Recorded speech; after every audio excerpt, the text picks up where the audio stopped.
घर में भीड़ लगल बाए सैया, बाबा के नगरी सजल बाए सैया। कांवरिया बोलेला बोल बम बोलवा, गूंजे चारों ओर हर हर महादेव, गूंजे चारों ओर हर हर महादेव।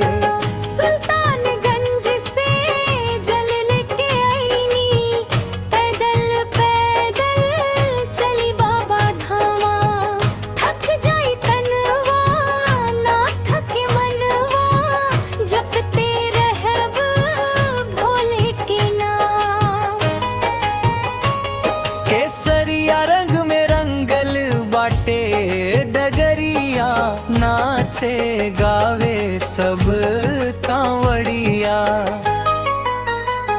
हर हर हर शंभू के जयकारा लागे, धन्य भइल आज देवघर नगरिया।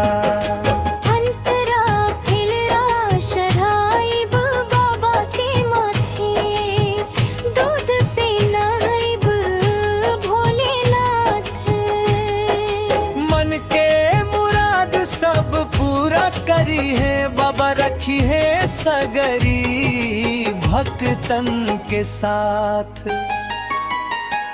हे सैया चला बाबा के द्वारे, देर ना करी अब की सावन में। देवघर में भीड़ लागल बा भारी, चलो जल चढ़ाई भोलेनाथ के धाम में। अंतिम मुखड़ा देवघर में भीड़ लागल बाए सैया, बाबा के नगरी सजल बाए सैया।